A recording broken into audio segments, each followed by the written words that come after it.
جی بسم اللہ الرحمن الرحیم، السلام علیکم۔ اپنے حصے کا کام کر کے الحمدللہ اب ہم محفوظ حالت میں یہاں پہنچ چکے ہیں، ایک محفوظ مقام پر۔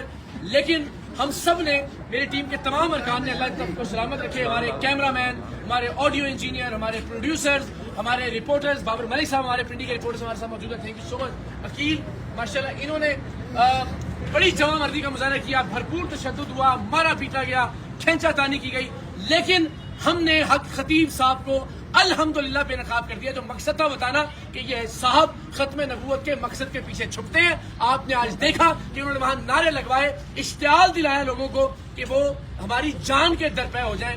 آج کانفرنس کو رکھنے کا مقصد ہی یہ تھا کہ وہ اپنی طاقت کا مظاہرہ کریں۔ ایک آیت نہیں سنا سکے موصوف، 3 گھنٹے تک ٹیم سریام کو اور ہمیں یرغمال بنا کر رکھا۔ پولیس وہاں سے کہتی تھی کہ جی چلتے ہیں کہ ہم جانے نہیں دیں گے ان کو۔ وہی ڈرامے بار بار دہرائے کہ جن خواتین کی آنکھ سے بچی، یعنی وہی بچی جس کی آنکھ سے 4 بار چین نکال چکے، آج 5ویں بار بھی اس کی آنکھ سے چین نکالی، تو پھر کاہے کی عامل ہے کہ آپ اس کو 4 بار میں ٹھیک نہیں کر سکے اور آج بھی اس کی آنکھ سے چین برآمد ہو رہی ہے۔ جب ہم نے کہا جی ایک بار اور نکال کے دکھا دیں تو پھر اس کا کوئی جواب نہیں تھا۔ وہ بچی بیچاری 10-15 منٹ تک تکلیف کی حالت میں رہی، اور مجھے امید ہے کہ ان کے اپنے سوشل میڈیا نے ان کا یہ ڈھونگ، ان کی یہ نوٹنکی بے نقاب کی ہوگی۔ ہمارے کیمرے چھین لیے گئے، ہمارے موبائل فون چھین لیے گئے، ہماری ریکارڈنگز کو بند کروا دیا گیا، وہاں جان بوجھ کر انٹرنیٹ کے سگنلز کو ڈاؤن کروا دیا گیا اور ہم ظاہر وہاں سے لائیو نہیں جا سکے۔ لیکن ہم نے اپنے حصے کا کام کر دیا، قوم کو بتا دیا ہے کہ ختم نبوت کی آڑ میں یہ نوٹنکی، یہ ڈھونگ جاری ہے اور بدقسمتی سے سادہ لوگ نشانہ بن رہے ہیں۔ الحمدللہ اب ہم تمام لوگ یہاں آ گئے۔ بار بار میرا اصرار تھا کہ حضرت آپ بتا دیں کہ آپ اللہ کے کلام سے، آپ کے بقول جو دم کرتے ہیں اس میں آپ کیا پڑھتے ہیں۔ انہوں نے کہا جی میں نہیں۔ 3 سے 4 گھنٹے تک ہم یرغمال رہے، میں بار بار یہ کہتا رہا ایک آیت سنا دیجئے، ایک سورت سنا دیجئے۔ آپ ختم نبوت کی بات کر رہے ہیں، ختم نبوت کا نام لے کر لوگوں کو اشتعال دلا رہے ہیں، ختم نبوت کی آڑ میں چھپنے کی کوشش کر رہے ہیں، لیکن ختم نبوت سے متعلق ایک آیت تلاوت فرما دیں، ایک حدیث۔ اتنے لوگ دیکھ رہے ہیں تو لوگوں تک پیغام پہنچ جائے گا ختم نبوت کا، لیکن وہ ایسا کرنے میں ناکام رہے۔ ہمارا وہ شخص جو ان کے ٹرک بے نقاب کرنے کے لیے وہاں موجود تھا، اسے دھمکایا گیا، اسے دھکے دیے گئے، اسے مارا پیٹا گیا۔ عقیل ہمارے ساتھ موجود ہے اور پورا مجمع چلا رہا تھا عقیل کو سامنے لے کر آئیں، عقیل کو سامنے لے کر آئیں گے۔ پاکستان کی قوم نے دیکھا کہ ہم نے اپنا وعدہ نبھایا۔ میں نے وعدہ کیا تھا کہ میں سید اقرار الحسن انشاءاللہ العزیز حق خطیب صاحب کے آستانے پر جا کر ان کے سامنے کھڑا ہو کر ان کو بے نقاب کروں گا، لیکن جو ٹرک تھے ان کے، اتنا شور، اتنا ہنگامہ، اتنی نعرے بازی اور اتنے پرتشدد اور اشتعال والے لوگ انہوں نے وہاں مجتمع کیے کہ ظاہر ہے اس تک نوبت ہی نہیں آنے دی۔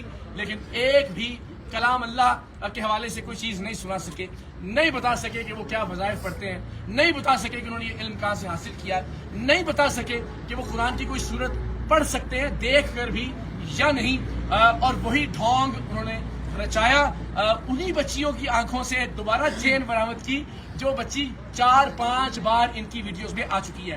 تو بار بار اشتعال دلایا، انہوں نے اپنی قوم کا نام لے کر کہا کہ وہ تہاڈی غیرت تے سوال آ گیا، یعنی وہ جو وہاں موجود لوگ تھے ان کو قوم کے نام پر، وہ جو ان کی قوم ہے، میں اس کا نام بھی نہیں لیتا، اس کو تضحیک کا نشانہ بنانے کا الزام ہم پہ لگایا اور کہا کہ جناب آپ پر یہ حملہ ہوا ہے۔ پھر انہوں نے کہا کہ جناب یہ ختم نبوت کے خلاف، یعنی نعوذ باللہ آپ سے کوئی اختلاف کی جرت کرے گا تو اس کا کیا مطلب ہے کہ وہ ختم نبوت کے کاز کا یا مقصد کا منکر ہے۔ خدا کا خوف کیجئے، آپ اپنا حلیہ دیکھیے، آپ اپنی حرکات دیکھیں، یہ آپ کی بہادری ہے۔ اتنے ڈرپوک اور اتنے بزدل آپ ثابت ہوئے ہیں کہ اتنے ہزار لوگوں کی آڑ میں آپ نے چیخنا چلانا کیا ہے، گفتگو کی توفیق آپ کو نہیں ہوئی، آرگومنٹ نہیں کیا، دلیل نہیں، اور الٹیمیٹلی ظاہر ہے پھر ہم نے اختتامی کار ان کو یہ کہہ کے، اور میں اپنے وعدے پر قائم، میں نے کہا میں دوبارہ کھانا کھانے آؤں گا آپ کے پاس، پھر کیمروں کے ساتھ ہم جائیں گے تاکہ، اور اس سے پہلے میں امید کرتا ہوں کہ علماء اہل سنت جاگیں گے۔ آج آپ نے دیکھا کہ کس طرح سے ختم نبوت کے نعرے کا استعمال کیا گیا۔ میں نے ان سے پوچھا کہ آپ خود کو سپہ سالار ختم نبوت کہتے ہیں، ایک آیت سنا دیجئے، تو تو اگر اس طرح سے استحصال ہوگا ختم نبوت کے نعرے کا، اگر اس طرح سے استعمال کیا جائے گا، اس طرح سے ختم نبوت کے نعرے کی آڑ میں چھپنے کی کوشش کی جائے گی، تو ہم سب پر بحیثیت مسلمان سوالیہ نشان ہے۔ اس ملک کے درگاہوں کے گدی نشینوں پر بھی، اس ملک کی خانقاہوں کے جانشینوں پر بھی، اس ملک کے علماء کرام پر بھی، اس ملک کے مشائخ اعظام پر بھی آج پوری قوم نے تماشا دیکھا کہ ایک شخص لوگوں کی آڑ میں، لوگوں کے حصار میں اپنے 2 نمبر کے دھندے کو نہ صرف چھپانے کی کوشش کرتا ہے بلکہ لوگوں کی زندگی کو خطرے میں ڈالنے سے بھی باز نہیں آتا، بار بار استعمال کرتا ہے مذہب کا، بار بار استعمال کرتا ہے دین کا۔ تو میری علماء سے، مشائخ سے، پاکستان کے صحافیوں سے، پاکستان کے عوام سے درخواست ہے، خدا کے واسطے اقرار الحسن کے لیے آگے مت آئیے، ٹیم سریام کے لیے بھی آواز بلند مت کریں، دین اسلام کی خاطر آگے بڑھیے، ختم نبوت کے اصل مقصد کو بچانے کی خاطر اپنا کردار ادا کیجیے، اور جو شخص خاموش رہے گا تاریخ کے اس اہم ترین دوراہے پر، تاریخ اسے کبھی معاف نہیں کرے گی۔ میں پہلے بھی کہہ چکا ہوں کہ امت آپ کو کبھی معاف نہیں کرے گی۔ یہ معاملہ میرا نہیں ہے، یہ میری ہار یا جیت کا نہیں ہے، پوری دنیا نے آج لکھا کہ ایک شخص کس طرح سے اپنے فراڈ کو، اپنے ڈرامے کو، اپنے ڈھونگ کو، اپنے ٹرکس کو چھپانے کے لیے ختم نبوت کے نعرے لگا رہا تھا، گندے اور غلیظ اشارے کر رہا تھا، جو خود کو اللہ کا ولی کہتا ہے۔ لیکن آپ سب جانتے ہیں کہ وہ اپنی ویڈیوز میں خود کو اللہ کا ولی کہتے رہے۔ آج کم سے کم ہم نے ان کے منہ سے یہ بات نکلوا دی کہ جی میں اللہ کا ولی نہیں، اور ظاہر ولیوں والی ان کے اندر کوئی بات بھی نہیں، اپنی کرامات کو بھی ثابت نہیں کر سکے۔ ایک آیت جو انسان قرآن مجید کی نہیں پڑھ سکتا، جس شخص نے آج تک کسی نماز کی امامت نہیں کروائی، اس شخص کے ہاتھ میں پروردگار کی ذات شفا کیسے دے سکتی ہے؟ اور وہی ڈھونگ جو اپنی مختلف ویڈیوز میں وہ شور مچا کے، اپنے لوگوں کی موجودگی میں تشدد کر کے، ہمارے لوگوں کو یرغمال بنا کے وہ ڈھونگ انہوں نے بار بار دہرائے۔ لیکن قوم بے وقوف نہیں ہے، ان کی حقیقت پہلے بھی جانتی تھی، لیکن میں نے اپنے اس دعوے کو سچ ثابت کرنے کے لیے اپنی جان ہتھیلی پر رکھ کر یہ آپ کو دکھایا کہ یہ شخص ختم نبوت کے کاز کو نقصان پہنچا رہا ہے، یہ شخص ختم نبوت کے کاز کے پیچھے چھپ رہا ہے۔ تو میری آپ سب سے درخواست ہے، تمام پاکستانیوں سے، امت مسلمہ کے تمام مشاہیر سے، تمام مشائخ اعظام سے، کہ میرے لیے نہیں، خدا کے واسطے محمد عربی صلی اللہ علیہ وآلہ وسلم کے دین مبارک کے لیے آگے بڑھیے، اولیاء کرام کی عزت اور حرمت کے لیے آگے بڑھیے۔ آپ سب سے درخواست ہے کہ خانقاہوں کے تقدس کے لیے، درگاہوں کے تقدس کے لیے، اللہ کے ولیوں کے تقدس کے لیے آگے بڑھیے، ورنہ یہ فتنہ پھیلتا جائے گا۔ آج ہم ہیں، کل کوئی اور ہوگا، اور الٹیمیٹلی پورا معاشرہ یرغمال بنا لیا جائے گا اس شخص اور اس کے پیڈ حواریوں کی جانب سے۔ اداروں سے، ارباب اختیار سے، ارباب اقتدار سے میری درخواست ہے کہ خدا کے واسطے اس ملک کے لیے، ملت اسلامیہ کے لیے جاگیے، اپنا اپنا کردار ادا کیجیے۔ اور آخر میں سلام پیش کرتا ہوں اس پورے ریجن کی، اس ایریا کی پولیس کے جوانوں کو۔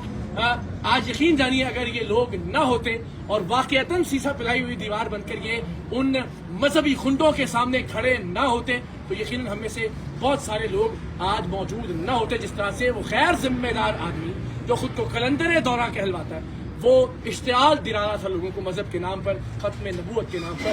قوم فیصلہ کرے گی کہ ختم نبوت کو بچانے کی کوشش کس نے کی اور ختم نبوت کو نقصان پہنچانے والا کون ہے۔ لیکن علماء کو اپنا کردار ادا کرنا ہوگا۔ ونس اگین جتنے ارباب اختیار ہیں، بالخصوص راولپنڈی ریجن کی جو پولیس ہے، جو ڈی پی او صاحب ہیں، ریجنل پولیس آفیسر ہیں، متعلقہ ایس پی ہیں، ان سب نے بہت مثبت کردار ادا کیا۔ اور یہ ممکن نہیں تھا کہ جس طرح سے اس نے مشتعل کر دیا تھا مذہبی طور پر لوگوں کو کہ وہاں سے زندہ بچ کر ہم باہر آتے۔ ہم تو جان کی بازی لگا کر گئے تھے دین مصطفیٰ صلی اللہ علیہ وآلہ وسلم کی تکریم اور حرمت کو بچانے کے لیے۔ میرے تمام ٹیم ممبرز نے وہاں بڑی ثابت قدمی سے وہ وہاں موجود رہے، ڈٹ کر سامنا کیا ان کی غنڈہ گردی کا اور ان کی بدماشی کا۔ لیکن ظاہر ہے آپ مذہبی اشتعال انگیزی کا سامنا کیسے کر سکتے ہیں، اور اتنی بڑی تعداد میں؟ ہم چاہتے تو اس سے زیادہ بڑی تعداد میں لوگوں کو وہاں ساتھ لے جا سکتے تھے۔ وہاں اس آستانے کے اطراف میں چھتوں پر موجود لوگ بھی ہمارے حق میں نعرے لگا رہے تھے، لیکن ہم نے ذمہ داری کا مظاہرہ کیا، ورنہ ایک فساد برپا ہو جاتا۔ حق خطیب صاحب کے پیٹ لوگ ظاہر ہے وہاں پہ ٹک نہ پاتے ان تمام لوگوں کے سامنے جو کہ ہماری حمایت میں، دین اسلام کی حمایت میں وہاں پر موجود تھے۔ سو ونس اگین ایک بار پھر ان تمام لوگوں کا بہت شکریہ کہ جنہوں نے ہماری زندگیاں بچانے کے لیے کردار ادا کیا، لیکن دین بچانے کا معاملہ ہے، شریعت محمدی بچانے کا معاملہ ہے، طریقت بچانے کا معاملہ ہے۔ آپ سب سے درخواست ہے اپنے اپنے حصے کی آواز ضرور بلند کیجیے گا، اپنے اپنے حصے کا کردار ضرور ادا کیجیے گا۔